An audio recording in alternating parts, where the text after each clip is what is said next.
ಓಂ ಸಿಂಹಾಸನಗತಾ ನಿತ್ಯಂ ಪದ್ಮಾಶ್ರಿತಕರದ್ವಯಂ ಶುಭದಾಸ್ತು ಸದಾ ದೇವಿ ಸ್ಕಂದಮಾತಾ ಯಶಸ್ವಿನಿ. ನವರಾತ್ರಿಯ 5ನೇ ದಿವಸ ಸ್ಕಂದಮಾತಾ ದೇವಿಯನ್ನು ಆರಾಧಿಸಲಾಗುತ್ತೆ. ಸ್ಕಂದಮಾತಾ ಅಂತ ದೇವಿಗೆ ಯಾಕಪ್ಪ ಹೆಸರು ಬಂತು ಅಂದರೆ, ಅವಳು ಕುಮಾರ ಕಾರ್ತಿಕೇಯನಿಗೆ ಜನ್ಮ ಕೊಟ್ಟಿದ್ದರಿಂದ ಸ್ಕಂದಮಾತಾ ಅಂತ ಬಂತು ಹೆಸರು. ಏನು ಸ್ಕಂದ ಅಂದರೆ ಯಾಕೆ ಆ ಹೆಸರು ಬಂತು ಆ ತಾಯಿಗೆ ಅಂತಂದರೆ, ತಾರಕಾಸುರ ಅಂತ ಒಬ್ಬ ರಾಕ್ಷಸ ಇದ್ದ. ಆ ರಾಕ್ಷಸ ಎಷ್ಟು ಉಪಟಳವನ್ನು ಕೊಡ್ತಿದ್ದ ಎಲ್ಲ ದೇವತೆಗಳಿಗೆ, ಜನಗಳಿಗೆ, ಎಲ್ರಿಗೂ ಹಾಗೆ ಮಾಡ್ತಿದ್ದ ಅಂತಂದರೆ, ಅವನ ಕಾಟ ತಡ್ಕೊಳ್ಳೋಕ್ಕೆ ಆಗದೆ ಅವನು ಇನ್ನೊಂದೇನು ಅವನಿಗೆ ಬಲ ಅಂತಂದರೆ, ಅವನಿಗೆ ಯಾರಿಂದಲೂ ಸಾವಿಲ್ಲ. ಕೇವಲ ಶಿವನ ಮಗನಿಂದ, ಶಿವಪಾರ್ವತಿಯರಿಗೆ ಹುಟ್ಟುವ ಮಗನಿಂದ ಮಾತ್ರ ಸಾಧ್ಯ ನನ್ನ ಸಾವು ಅಂತ. ಯಾಕೆ ಅವನಿಗೆ ಗೊತ್ತು, ಶಿವ ಇನ್ನೂ ಮದುವೆನೇ ಮಾಡಿಕೊಂಡಿಲ್ಲ. ಸತಿ ಹೋದ್ಮೇಲಿಂದ ಅಂದರೆ ದಾಕ್ಷಾಯಿಣಿ ಅವತಾರ ಮುಗಿದ ಮೇಲೆ ಅವನು ಪಾರ್ವತಿಯನ್ನು ಮದುವೆನೇ ಮಾಡ್ಕೊಂಡಿರಲಿಲ್ಲ. ಅವನು ಇನ್ನು ಸಾವಿರಾರು ವರ್ಷಗಳ ಕಾಲ ತಪಸ್ಸು ಮಾಡ್ತಾ ಇದ್ದಾನೆ. ಇವನನ್ನು ಒಲಿಸ್ಲೋದು ಕಷ್ಟ, ಯಾರನ್ನೂ ಮದುವೆ ಮಾಡ್ಕೊಳ್ಳಲ್ಲ, ಆದ್ದರಿಂದ ಅವನಿಗೆ ಮಗು ಹುಟ್ಟಕ್ಕೆ ಸಾಧ್ಯ ಇಲ್ಲ, ಅದರಿಂದ ನನ್ನ ಅಂತ್ಯ ಆಗಲ್ಲ ಅಂತ ಆ ಥರ ಭಾಳ ಕನಸು ಕಂಡುಬಿಟ್ಟಿರ್ತಾನೆ ತಾರಕಾಸುರ.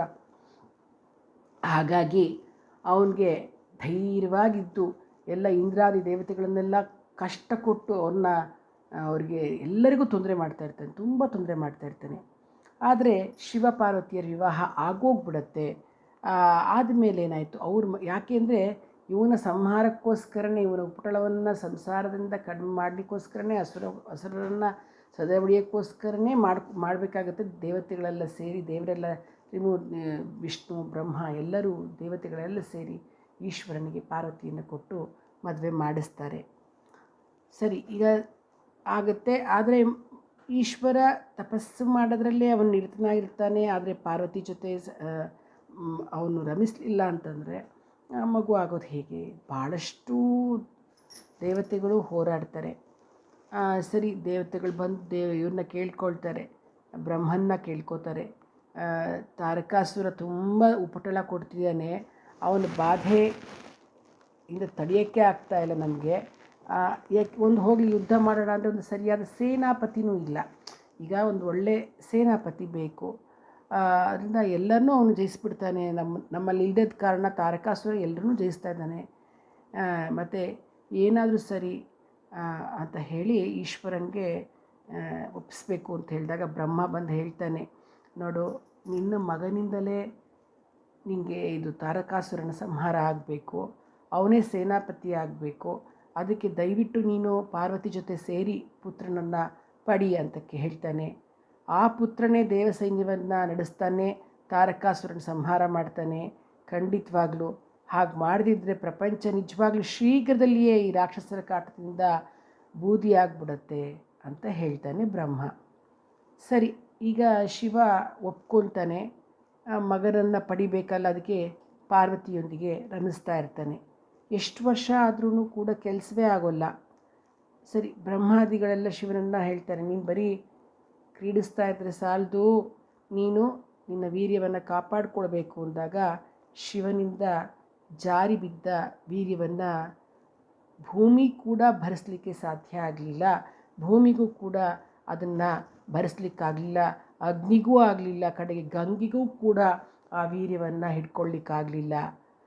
ಬ್ರಹ್ಮ ಗಂಗೆಗೆ ಕೈಲಾಸಪುರದಲ್ಲಿರ್ತಕ್ಕಂತಹ ಶರವಣ ಅಂತಕ್ಕಂಥದ್ರಲ್ಲಿ ಏನು ವೀರ್ಯವನ್ನು ಬಿಡಲಿಕ್ಕೆ ಹೇಳ್ತಾನೆ. ಏನು ಶರವಣ ಅಂತಂದರೆ ದರ್ಬೆಗಳ ಕಾಡು ಅಂತ ಅರ್ಥ. ಗಂಗೆ ನಾವೆಲ್ಲ ಭರಿಸಲಿಕ್ಕೆ ಸಮರ್ಥವೇ ಆಗಲಿಲ್ಲದಾಗ ಆ ದರ್ಬೆಗಳ ಕಾಡು ಭರಿಸಲಿಕ್ಕೆ ಹೇಗೆ ಸಾಧ್ಯ ಅಂತ ಕೇಳಿದಾಗ ಬ್ರಹ್ಮ ಹೇಳ್ತಾನೆ, ಹಿಂದೆ ಶಿವನ ಪತ್ನಿಯಾದ ಪಾರ್ವತಿ ಭಸ್ಮಾಸುರನೆಂಬ ರಾಕ್ಷಸನ ನಿಮಿತ್ತವಾಗಿ ಶಿವನಿಂದ ವಿರಹಿತಳಾಗ್ತಾಳೆ. ಆಗ ದುಃಖ ಹೆಚ್ಚಾಗಿ ಅವಳ ಶರೀರ ಸೀಳತ್ತೆ. ದುಃಖಿಸ್ತಿರ್ತಕ್ಕಂಥ ಪಾರ್ವತಿಯ ಶರೀರ ನೂರಾರು ಚೂರಾಗಿ 1000 ವಿಧವಾಗಿ ಭೂಮಿ ಮೇಲೆ ಬೀಳತ್ತೆ. ಅವಳ ಸೀಳಿದ ಭಾಗಗಳಿಂದ ಈ ದರ್ಬೆ ವನ ಉಂಟಾಗುತ್ತೆ. ಈ ವನನೇ ಗೌರಿಯ ಅಂಶವನ್ನು ಹೊಂದಿರೋದ್ರಿಂದ, ಪಾರ್ವತಿಯ ಅಂಶವನ್ನು ಹೊಂದಿರೋದ್ರಿಂದ ಶಿವನ ಈ ವೀರ್ಯವನ್ನು ಹೊರಬಲ್ಲೋದು ಅಂತ ಗಂಗೆಗೆ ಹೇಳ್ತಾನೆ. ಬ್ರಹ್ಮನ ಮಾತನ್ನು ಕೇಳಿ ಗಂಗೆ ಆ ಶರವಣದಲ್ಲಿಯೇ ಆ ವೀರ್ಯವನ್ನು ಬಿಟ್ಬಿಡ್ತಾಳೆ. ಆ ವೀರ್ಯವನ್ನು ಹೊಂದ ತಕ್ಷಣವೇ ಆ ದರ್ಭೆವನ್ನು ದೊಡ್ಡದಾಗಿ ಬೆಳ್ಕೊಂಬಿಡುತ್ತೆ, ಇಮ್ಮಿಡಿಯೇಟಾಗಿ ದೊಡ್ಡದಾಗಿ ಬೆಳ್ಕೊಂಬಿಡುತ್ತೆ. ಸ್ವಲ್ಪ ದಿವಸ ಆದಮೇಲೆ ವೀರ್ಯ ಅದು ಏನಾಗುತ್ತೆ ಅಂದರೆ ಶ್ರೇಷ್ಠವಾದ ಕುಮಾರನ ಸ್ವರೂಪವನ್ನು ಹೊಂದುತ್ತೆ. ಕುಮಾರನ ಸ್ವರೂಪವನ್ನು ಆ ವೀರ್ಯ ಹೊಂದುತ್ತೆ. ಸ್ವಲ್ಪ ಕಾಲ ಆದಮೇಲೆ ಬ್ರಹ್ಮ ಬಂದು ನೋಡ್ತಾನೆ, ಫಸ್ಟ್ ಬಂದು ನೋಡ್ತಾನೆ, ನಂತರ ಎಲ್ಲರೂ ಬರ್ತಾರೆ. ಬಹಳ ತುಂಬ ಮುದ್ದಾಗಿರ್ತಕ್ಕಂತಹ ಕುಮಾರನನ್ನು ಅಗ್ನಿ ನನ್ನ ಮಗ ನಂಗೆ ಕೊಡು ಅಂತ ಕೂತ್ಕೊಂಡ್ಬಿಡ್ತಾನೆ. ಗಂಗೆ ನನ್ನ ಮಗ ಕೊಡು ಅಂತ ಕೇಳ್ತಾನೆ. ಆದರೆ ಯಾಕೆಂದರೆ ಅವರಿಬ್ಬರಿಗೂ ಹಿಡ್ಕೊಳ್ಳೋಕ್ಕೆ ಆಗಲಿಲ್ವಲ್ಲ, ಹಾಗಾಗಿ ಶಿವ ಪಾರ್ವತಿಯರು ತಮ್ಮ ಮಗನನ್ನು ನೋಡಿ ತುಂಬ ಸಂತೋಷ ಪಡ್ತಾನೆ.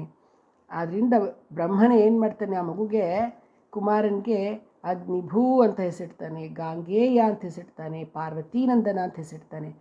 ಆದರೆ ಶಿವನ ಜಾರಿದ ವೀರ್ಯದಿಂದ ಹುಟ್ಟಿದ್ರಿಂದ ಅವನಿಗೆ ಸ್ಕಂದ ಅಂತ ಹೆಸರು ಬರುತ್ತೆ.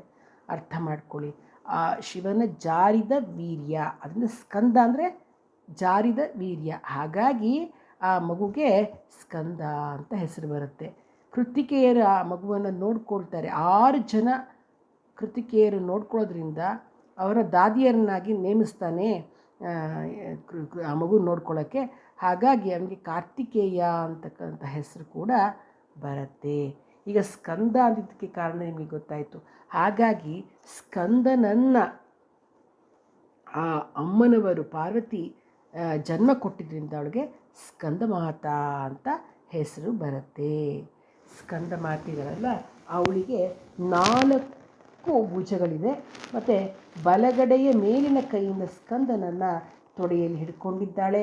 ಶ್ವೇತವರ್ಣದ ದೇವಿ ಕಮಲಾಸನದಲ್ಲಿ ಅವಳು ವಿರಾಜಮಾನಳಾಗಿದ್ದಾಳೆ. ಇವಳನ್ನು ಪದ್ಮಾಸನಾದೇವಿ ಅಂತಲೂ ಕೂಡ ಹೇಳ್ತಾರೆ. ಇವಳು ಸಿಂಹವಾಹಿನಿಯಾಗಿದ್ದಾಳೆ. ಈಗ ಇವಳ ಸ್ವರೂಪವನ್ನು ಹೇಳ್ತಕ್ಕಂತಹ ಈ ಒಂದು ಹಾಡನ್ನು ಹೇಳ್ತೀನಿ. ಸ್ಕಂದ ಮಾತೆಯು ಕಮಲಹಸ್ತೆಯು ಕಂದನನು ಕೂರಿಸುತ್ತ ಮಡಿಲಲಿ ನಿಂದಳೈತಾ ನೆನೆವ ಭಕುತರ ಮನೆಗಳಲ್ಲಿ ಬಂಧನಗಳ ಬಿಡಿಸಿ ಮುಕ್ತಿಯ ಹೊಂದುವಂದದ ಮಾರ್ಗ ತೋರುವ ಲಿಂದು ಲಲಿತಾಂಬಿಕೆಯ ಪೂಜಿಸಿ ಭಕ್ತಿ ಭಾವದಲ್ಲಿ. ಹೀಗೆ ಸ್ಕಂದಮಾತಾ ದುರ್ಗಿಯನ್ನು ನವರಾತ್ರಿಯ 5ನೇ ದಿವಸ, ಅಂದರೆ ಅದು ವಿಶೇಷವಾಗಿ ಇವತ್ತು ಲಲಿತಾ ಪಂಚಮಿ ಅಂತ ಆಚರಿಸಲಾಗುತ್ತೆ. ಲಲಿತಾ ತ್ರಿಪುರ ಸುಂದರಿ ದೇವಿಯ ಒಂದು ದಿವಸ ಲಲಿತಾ ಪಂಚಮಿಯಂದು ಈ ಸ್ಕಂದಮಾತಾ ದೇವಿಯನ್ನು ಆರಾಧಿಸತಕ್ಕಂಥದ್ದು. ಏನು ಅದರಿಂದ ಉಪಯೋಗ ಅಂತಂದರೆ, ಈ ಯೋಗಿಗಳ ಮನಸ್ಸು, ಅವಳನ್ನು ಆರಾಧಿಸುವವರ ಮನಸ್ಸು ವಿಶುದ್ಧ ಚಕ್ರದಲ್ಲಿ ನೆಲೆಗೊಳ್ಳುತ್ತೆ. ಇದರಿಂದ ಆ ವ್ಯಕ್ತಿ ಐಹಿಕ ಬಂಧನದಿಂದ ಮುಕ್ತನಾಗ್ತಾನೆ. ಅವರಲ್ಲಿ ಅಲೌಕಿಕವಾದ ತೇಜಸ್ಸು, ಶಾಂತಿ ಲಭಿಸುತ್ತೆ. ನೋಡಿ, ಇವತ್ತು ಅಮ್ಮನವರಿಗೆ ಮಾಡ್ತಕ್ಕಂಥ ನೈವೇದ್ಯ ಏನಪ್ಪ ಅಂತಂದರೆ ಪಾಯಸಾನ್ನ ಪ್ರಿಯ, ಅಂದರೆ ಅಕ್ಕಿ ಕಡಲೆಬೇಳೆ ಪಾಯಸವನ್ನು ಮಾಡ್ತಕ್ಕಂಥದ್ದು ಬಹಳ ಶ್ರೇಷ್ಠವಾಗಿರ್ತಕ್ಕಂಥದ್ದು. ಅಕ್ಕಿ ಕಡಲೆಬೇಳೆ ಪಾಯಸವನ್ನು ಮಾಡ್ತಕ್ಕಂಥದ್ದು.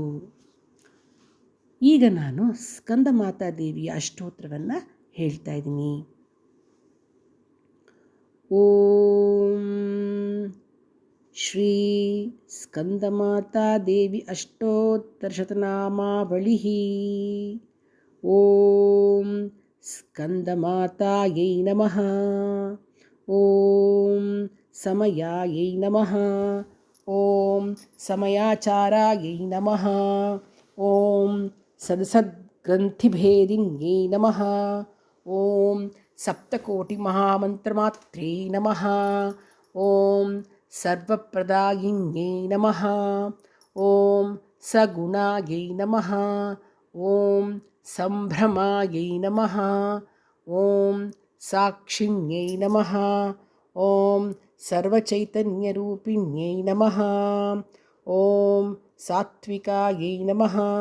ಓಂ ಸೌಖ್ಯಾಯೈ ನಮಃ. ಓಂ ಸರ್ವಕಿಲ್ಬಿಷಹಂತ್ರೇ ನಮಃ. ಓಂ ಸೂಕ್ಷ್ಮಾಯೈ ನಮಃ. ಓಂ ಸೂಮಾಯೈ ನಮಃ. ॐ स्वधायै नमः। ॐ स्वाहायै नमः।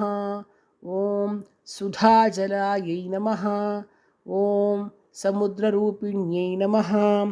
ॐ स्वर्ग्यायै नमः। ॐ सर्वपातकवैरिण्यै नमः। ॐ सर्वयागफलप्रदायै नमः। ॐ सकलायै नमः। ॐ सत्यसङ्कल्पायै नमः। ॐ सत्यायै नमः। ॐ सत्यप्रदायिन्यै नमः। ॐ सन्तोषजनन्यै नमः। ॐ सारायै नमः। ॐ सत्यलोकनिवासिन्यै नमः। ॐ समुद्रतनयाराध्यायै नमः। ॐ सामगानप्रियायै नमः। ॐ सर्वमन्त्रमय्यै नमः। ॐ सुदत्यै नमः। ॐ सत्यसङ्गायै नमः। ॐ सत्यसङ्केतवासिन्यै नमः। ॐ सत्यदेहायै नमः। ॐ सत्यहारायै नमः। ॐ सत्यवादिनिवासिन्यै नमः। ॐ सत्यालयायै नमः। ॐ स्मृताघहारिण्यै नमः। ॐ संसाराब्धरण्डिकायै नमः। ॐ सौभाग्यसुन्दर्यै नमः। ॐ सन्ध्यायै नमः। ॐ सर्वसारसमन्वितायै नमः। ॐ सकाररूपायै नमः। ॐ सावित्र्यै नमः। ॐ सर्वरूपायै नमः। ॐ सनातन्यै नमः। ॐ संसारदुःखशमन्यै नमः। ॐ सुषुम्नायै नमः। ॐ स्वरभासिन्यै नमः। ॐ सहस्रदलमध्यस्थायै नमः। ॐ सहस्रदलवर्तिन्यै नमः। ॐ सर्वेश्वर्यै नमः। ॐ सर्वदात्र्यै नमः। ॐ सर्वमात्र्यै नमः। ॐ सर्वसिद्धिप्रवर्तिन्यै नमः। ॐ सर्वाधारमय्यै नमः। ॐ सर्वसम्पत्प्रदायै नमः। ॐ सर्वरक्षास्वरूपिण्यै नमः। ॐ सर्वदुष्टप्रशमन्यै नमः। ॐ सर्वेप्सितफलप्रदायै नमः। ॐ सिद्धेश्वराराध्यायै नमः। ॐ सरिद्वरायै नमः। ॐ सर्वमङ्गलमङ्गलायै नमः। ॐ सुरसायै नमः। ॐ सुप्रभायै नमः। ॐ सर्वदुःखज्ञै नमः। ॐ साध्व्यै नमः। ॐ सच्चिदानन्दस्वरूपिण्यै नमः। ॐ सङ्कल्परूपिण्यै नमः। ॐ सन्ध्यायै नमः। ॐ सालग्रामनिवासिन्यै नमः। ॐ सर्वोपाधिविमुक्तायै नमः। ॐ सर्वार्थसाधनाकर्त्यै नमः। ॐ सर्वसिद्धिस्वरूपिण्यै नमः। ॐ सर्वक्षोभणशक्त्यै नमः। ॐ सर्वविद्राविण्यै नमः। ॐ सुकुल्लकायै नमः। ॐ समान्यै नमः। ॐ सामदेव्यै नमः। ॐ समस्वरसेवितायै नमः। ॐ सर्वसम्पत्तिजनन्यै नमः। ॐ सद्गुणायै नमः। ॐ सकलेष्टदायै नमः। ॐ सनकादिमुनिध्येयायै नमः। ॐ समानाधिकवचितायै नमः। ॐ साध्यायै नमः। ॐ सर्वव्याधिमहौषधायै नमः। ॐ सेव्यायै नमः। ॐ सत्यै नमः। ॐ सूक्तयै नमः। ॐ स्कन्दसुव्यै नमः। ॐ सम्पत्तरङ्गिण्यै नमः। ॐ स्तुत्यायै नमः। ॐ स्थाणुमौलिकृतालयायै नमः। ॐ स्थैर्यदायै नमः। ॐ सुभगायै नमः। ॐ सुधावासायै नमः। ॐ साध्यप्रदायिन्यै नमः। ॐ सद्युगाराध्यनिलयायै नमः। ॐ समुत्तीर्णायै नमः। ॐ सदाशिवायै नमः। सर्ववेदान्तनिलयायै नमः। ॐ सर्वशास्त्रार्थगोचरायै नमः। ॐ सहस्रदलपद्मस्थायै नमः। ॐ सर्वज्ञायै नमः। ॐ सर्वतोमुख्यै नमः। इति श्री स्कन्दमातादेवी अष्टोत्तरशतनामावलिः सम्पूर्णम्। शुभमस्तु। सर्वे जनाः सुखिनो भवन्तु। समस्तसन्मङ्गलानि भवन्तु। श्रीजगदम्बार्पणमस्तु।